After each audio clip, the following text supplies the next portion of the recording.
and you basically very kindly and carefully bring this to their attention.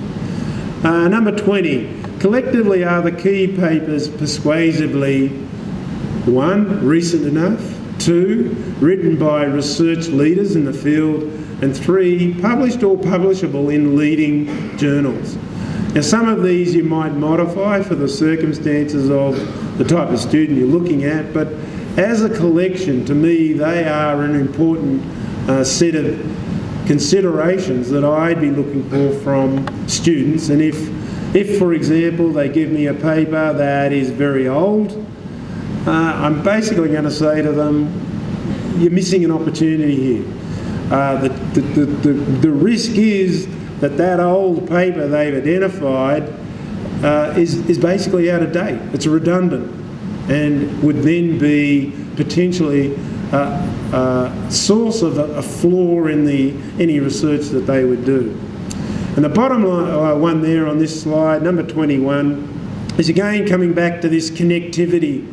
It's an ongoing theme. It's the connectivity of, as a trainer, are they giving a good answer to this part as well as how it connects with everything else that they're telling us?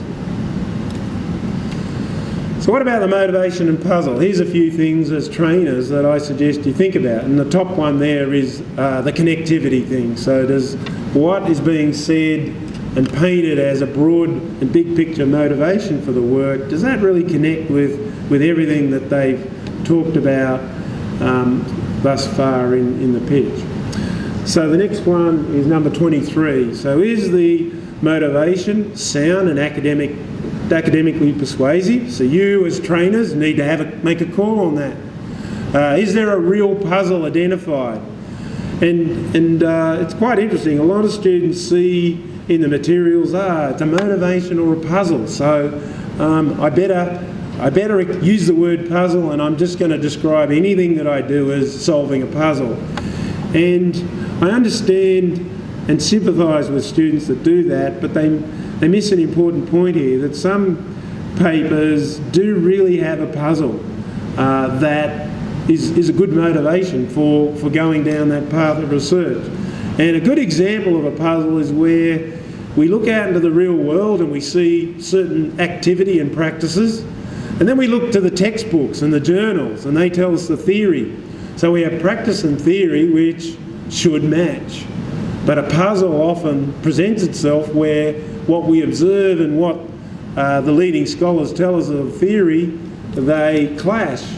And that's a puzzle, and that's a non-trivial puzzle that I'd like students to think about if it's relevant to their work. So the next one, to what extent does the motivation link to real-world considerations? So it's a bit of an extension of what I've just been talking about. Does the motivation go beyond a bland set of general statements that amount to, and I've seen this with students, and I hope if you're a student in the room and you think I'm picking on you, I apologise, but as trainers, we don't want a set of sentences that basically just sound like the student saying, I've got some data, let's go fishing, and they're just hoping to catch something, find anything, and that will be good. They'll think that that's good research, and of course you might be lucky, but mostly it's just going to be quite exploratory. Now, for some students, and I know for many of you, you're training master's level students, and maybe this type of research is okay. Exploratory research where it's a bit of a fishing exercise. So I'm happy to modify my advice, but I think when we get to the PhD level and we're really trying to produce PhDs that are internationally competitive, many cases exploratory studies are a little bit underachieving. And so I always like to think of challenging students to go beyond the exploratory. So number 27 is the motivation. So remember, this is for you as trainers to think about when you're reading the material. Is the motivation sufficiently specific to induce reader interest in this very piece of work rather than being a generic motherhood motivation? So I think what this reflects for me, having seen hundreds and hundreds of pictures, is I see cases where there's a generic motivation that's given, which on the face of it's fine, but what goes in what I have in my thinking is that this motivation could apply to 10, 20, 50 other pictures, and I think, well, that's okay to an extent. Maybe with master's students, that's fine, but I think a really persuasive motivation piece will be one that is tailored and targeted uniquely to the research of the student. And then the final one there is thinking how, I guess, and a lot of this is interactive, so it's thinking about, well, does this motivation, will we see that this motivation that's laid out here is actually consistent and cohesive and compatible with what remains in the rest of the pitch? So if you think about those 4 items together, this is all. I've been thinking about these mini pitch components for a long time, and this is now, as a result of saying I want to do this, train the trainers, it's now coming to a more specific concept in my mind that those 4 items, in a sense, are like a big picture pitch. It's a sub-pitch within the bigger context. And what I would say to you as trainers then is to think about these 3 perspectives of this big picture pitch. So firstly, are the 4 items in this sub-pitch sufficiently connected? Are they optimally brief, clear and focused? Secondly, will they facilitate a meaningful conversation with you? You're an expert in the field, and hopefully they will. And then the third is, has the pitcher succeeded in selling this big picture pitch to you? Has a persuasive, broad framing or positioning been achieved in these first 4 items? All right, I might speed up a bit. I don't need to go through every element here because I think you're now getting the idea, and hopefully you're finding, as trainers of the, if I'm training you as trainers, then there's a whole bunch of things that you can look at as to how you deal with your students. Now, around the idea, it's thinking about, is the core idea clear, concise, simple, compelling? Is the idea founded on robust, relevant theory? Theory is important. It's not given an explicit role in the template. I think of it as happening to the side, because it can be quite a big effort and a big focus in itself. So I want to keep it out of cluttering up the framework, but theory is important.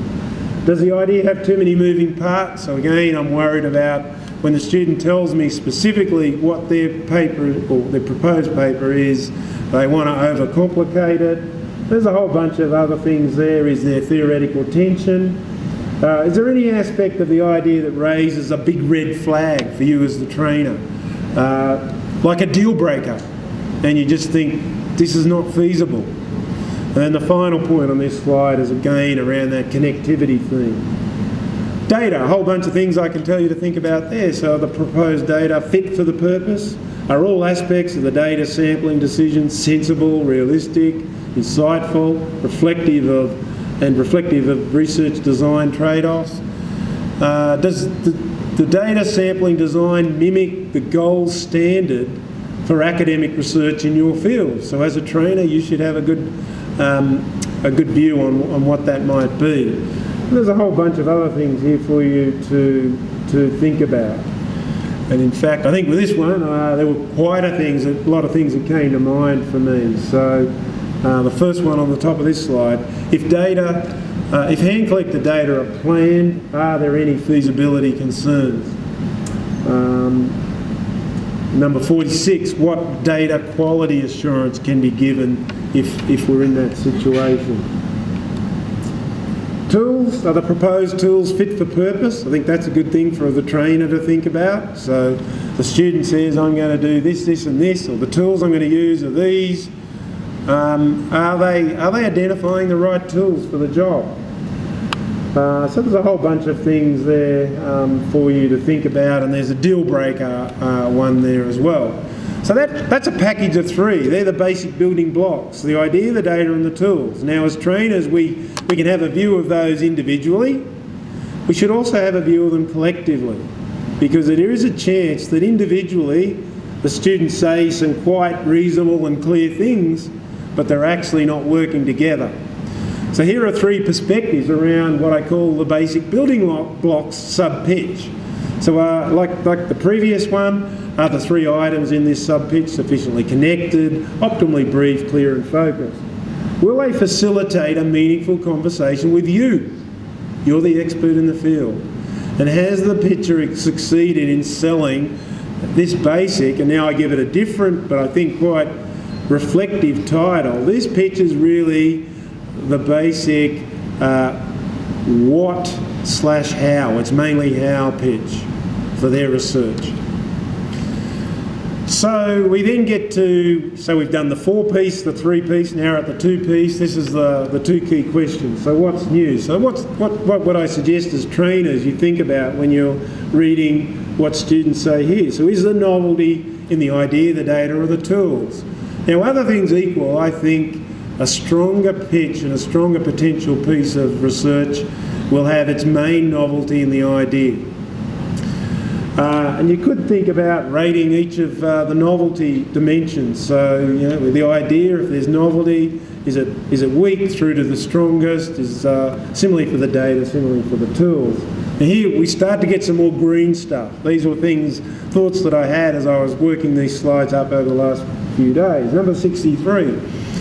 Is the claim novelty meaningful or just a trivial variation on existing themes in the literature? As an expert in the field, you should have a broad take on that. Number 64, is the claim novelty overly reliant on gap spotting? So students do tend to sort of get a feeling when they get exposed to research, I've got to find a gap, I've got to find a gap. And I think as a